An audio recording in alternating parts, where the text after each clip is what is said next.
बहराइच दंगों में भारतीय जनता पार्टी अनजाने में ही बैकफुट पर जाती हुई नजर दिखाई दे रही है। दंगाइयों को एनकाउंटर के साथ गिरफ्तारी करके यूपी सरकार ने जो वाहवाही बटोरी थी, वह उत्तर प्रदेश के अधिकारी और अपनी ही पार्टी के नेता किरकिरी कर रहे हैं। नमस्कार, आप देख रहे हैं समर इंडिया और मैं हूं आपके साथ अमन सिद्धू। भारतीय जनता पार्टी का आरटी सेल भी इस मामले में इस तरह से काम कर रहा है जैसे सब कुछ बीजेपी के चलते हुआ हो।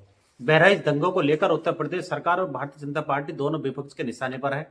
दरअसल बहराइच जिले के महसी से विधायक सुरेश ने अपनी ही पार्टी के नेताओं पर दंगा कराने का आरोप लगाते हुए एफआईआर दर्ज करा दी है। महसी विधायक ने अपनी पार्टी के युवा मोर्चा नगर अध्यक्ष अर्पित श्रीवास्तव सहित 8 लोगों पर दंगा फैलाने, पथराव करने और जान से मारने की कोशिश करने के आरोप लगाए हैं। इस एफआईआर में भाजपा युवा मोर्चा के नगर अध्यक्ष अर्पित श्रीवास्तव के साथ ही पार्टी के अन्य नेताओं अनुज रैकवार, शुभम मिश्रा, कुशेंद्र चौधरी, मनीष शुक्ला, पंडित पांडे, सुधांशु राणा पर दंगा फैलाने का आरोप लगाया है। समाजवादी पार्टी के मुखिया अखिलेश यादव कहते हैं कि इनके खुद के विधायक अपने ही लोगों पर आरोप लगा रहे हैं, वे दंगा करा रहे हैं। महसी तहसील के महाराजगंज कस्बे में 13 अक्टूबर को दुर्गा मूर्ति विसर्जन के दौरान भड़की हिंसा में रामगोपाल मिश्रा नामक एक युवक की हत्या हो गई थी। इसके बाद तोड़फोड़, आगजनी की घटनाएं हुई थी और दंगा हो गया था। हिंसा को रोकने और दंगा को कंट्रोल करने में बहराइच का जिला प्रशासन और पुलिस फेल हो गई थी। हालांकि यह केवल एक पक्ष है, दूसरा पक्ष यह है कि पुलिस और प्रशासन ने हिंसा को 2 दिन में ही कंट्रोल कर लिया था। रामगोपाल मिश्रा की हत्या के बदले अल्पसंख्यक समुदाय का कोई भी व्यक्ति शिकार नहीं हुआ।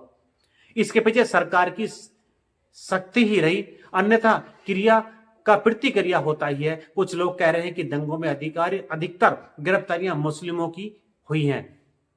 प्रशासन ने अगर मुसलमानों को गिरफ्तार कर हिंदू पक्ष को भड़कने से रोक लिया तो यह तारीफ की ही बात होनी चाहिए, पर इस मुद्दे पर राजनीति करने में बीजेपी पर विपक्ष भारी पड़ गया। तस्वीर यह बनकर उभरी कि प्रशासन दंगा रोकने में असफल साबित हुआ, जबकि व्यवहारिक तौर पर दंगों को रोक लिया गया था। लेकिन महसी के भाजपा विधायक सुरेश्वर ने भाजपा कार्यकर्ताओं के खिलाफ हिंसा करने, दंगा करने, पत्थरबाजी करने और जानलेवा हमले करने का आरोप लगाते हुए उनके खिलाफ एफआईआर दर्ज कराकर हिंसा करने और दंगा करवाने में जैसी भाजपा का हाथ होने का प्रमाण पत्र ही दे दिया। विधायक सुरेश्वर ने पुलिस को जो तहरीर दी है, विधायक अपने तहरीर में लिखते हैं कि दुर्गा प्रतिमा विसर्जन यात्रा के दौरान हिंसा में मृतक रामगोपाल मिश्रा के सबको बहराइच मेडिकल कॉलेज के समक्ष गेट पर रखा भीड़ प्रदर्शित कर रही थी। मैं अपने अंगरक्षकों सहयोगियों के साथ पहले से सड़क पर रखे सबके पास पहुंचा। उसके पश्चात जिलाधिकारी श्रीमती मोनिका रानी ने से मिलने सीएमओ बहराइच के कार्यालय पहुंचा। विधायक लिखते हैं कि वहां जिलाधिकारी, सीएमओ, सिटी मजिस्ट्रेट मौजूद थे। उनको साथ लेकर मैं मृतक राम गोपाल के सबके पास पुनः पहुंचा। वही परिवार व गांव के लोगों से बातचीत करके मृतक राम गोपाल के सबको मृतक हम लोग मोर्चे जाने लगे। तभी कुछ उपलब्धि जिसमें अर्पित श्रीवास्तव, अनुज, शुभम, कुशेंद्र चौधरी, मनीष चंद्र शुक्ला, पंडित पांडे जो अध्यापक श्रावस्ती में है, सुधांशु राणा आदि सैकड़ों लोग मुर्दाबाद के नारे लगाने लगे एवं गाली गलौज करने लगे। हम लोगों ने सबको लेकर किसी तरह से मोर्चरी में रखवाया और फिर लोगों ने उपद्रव करना फिर शुरू कर दिया।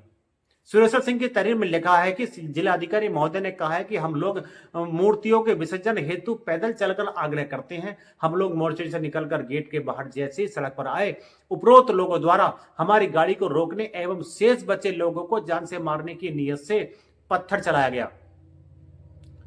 वहीं भाजपा ने आगे बताया है कि उसी समय भीड़ से एक फायर भी हुआ जिससे गाड़ी का शीशा टूट गया। उस घटना में मेरे बड़े बेटे अखंड प्रताप बाल बाल बचे। उस सारी घटना रात्रि 8 से 10 बजे के मध्य की है। सीसीटीवी फुटेज में सारा सब कुछ स्पष्ट है। अतः मुकदमा पंजीकृत करके समुचित एवं आवश्यक कार्रवाई करने का कष्ट करें। यह तहरीर दी है विधायक ने, भाजपा विधायक ने। विधायक की तहरीर पर कोतवाली पुलिस ने आरोपियों पर दंगा करने, घातक हथियार से हमला करने, हत्या का प्रयास, व्यक्तिगत सुरक्षा में खतरा डालने, मारपीट सहित अन्य धाराओं में मुकदमा दर्ज कर लिया है। पुलिस ने इस पर कार्रवाई भी शुरू कर दी है और आरोपियों को तलाशने में जुट गई है। जाहिर है कि पार्टी के लिए इससे अधिक शर्मिंदगी की बात और कुछ हो ही नहीं सकती। इससे ऐसा लगता है कि बहराइच में हिंसा करने और दंगा करवाने के पीछे भाजपा का हाथ रहा हो। इससे पहले दंगे में मारे गए रामगोपाल मिश्रा की पोस्टमार्टम रिपोर्ट को लेकर भाजपा नेताओं से लेकर मीडिया ने ऐसी बात की जो झूठी साबित हुई और ये बातें कहां से हुई ये समझ में नहीं आता।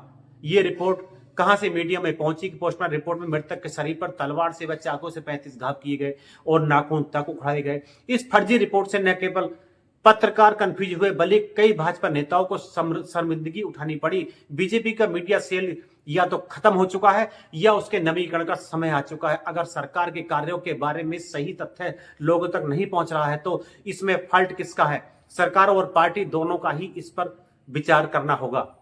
इस बीच आनंद फानन में महाराजगंज बाजार में दंगा फैलाने के आरोपियों के घरों में दुकानों को गिराने के लिए नोटिस चिपका दिए गए। इतना ही नहीं, मौके पर दर्जन भर बुलडोजर को ले जाकर खड़े कर दिए गए और जल्दी दंगे के आरोप में जिन पर एफआईआर दर्ज थी उनके घर पर गिरा देने के संबंधी खबरें प्रसारित की जाने लगी। इस मामले में इलाहाबाद उच्च न्यायालय 15 दिनों के लिए बुलडोजर कार्रवाई पर रोक लगा दी है, जिसके बाद अधिकारी अब बुलडोजर कार्रवाई के लिए दूसरे कारण बता रहे हैं।